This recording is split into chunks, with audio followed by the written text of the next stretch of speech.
আলেখ্যর হাত ধরে আজকে চলে এলাম পশ্চিমবঙ্গ হস্তশিল্প মেলা 2025। এই মেলাটা কলকাতায় হওয়া সবকটি মেলার মধ্যে সবথেকে প্রিয় মেলা আমার। পশ্চিমবঙ্গের সমস্ত গ্রাম গ্রামান্তর থেকে শহর থেকে শিল্পীরা আসেন এবং তাদের শিল্পকলা নিয়ে পসরা সাজিয়ে বসেন এবং এখানে বসেও তারা বিভিন্ন শিল্পকর্মে রত থাকেন।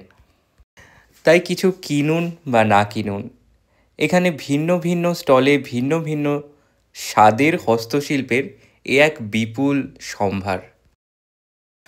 কোথাও শিল্পীরা করছেন পটচিত্র, তো কোনো স্টলে শিল্পীরা করছেন বেতের কাজ, তো কোনো স্টলে করছেন মাটির কাজ, তো আবার কোনো স্টলে শিল্পীরা করছেন কাঠের শিল্পকলা। এই মেলাটাতে হাজার হাজার শিল্পীর স্টল রয়েছে, তাই সবকটা স্টল একদিনে ঘুরে দেখাও কঠিন হয়ে যায়।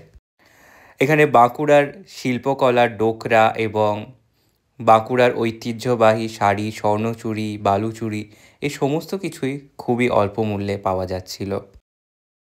আবার তারই কিছু দূরে ছিল বীরভূমের স্টল, যেখানকার ঐতিহ্যবাহী শাড়ি, কাঁথা স্টিচ এবং আরও বিভিন্ন ধরনের ঐতিহ্যপূর্ণ বীরভূমের শিল্পকলা পাওয়া যাচ্ছিল।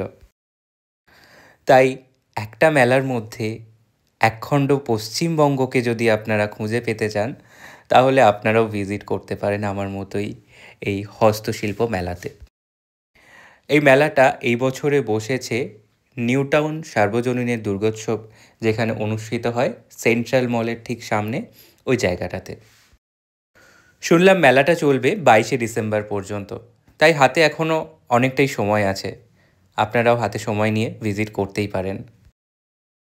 এখানে যেমন দেখুন কত সুন্দর পাট দিয়ে বানানো হস্তশিল্পের কারুকার্য।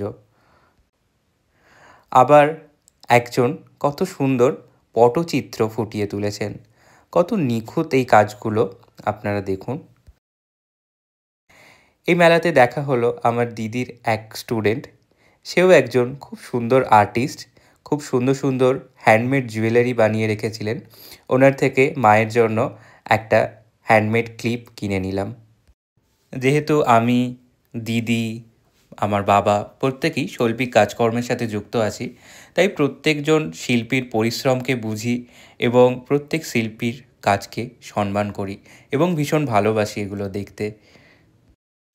তাই এই ধরনের মেলা আমার কাছে বিশেষ করে ভীষণ পছন্দের।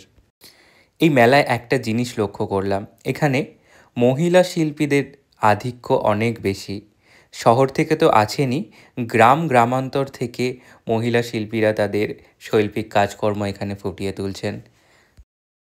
তাই বছরে এই একটা বার এত সুন্দর শৈল্পিক কর্মকাণ্ড দেখতে অবশ্যই আপনারা ভিজিট করুন। মেলা শেষে এই কটি জিনিস আমি বাড়ি আনতে পেরেছি। আজকের মতন টাটা, আবার কোনো নতুন ভিডিওয়ে দেখা হবে।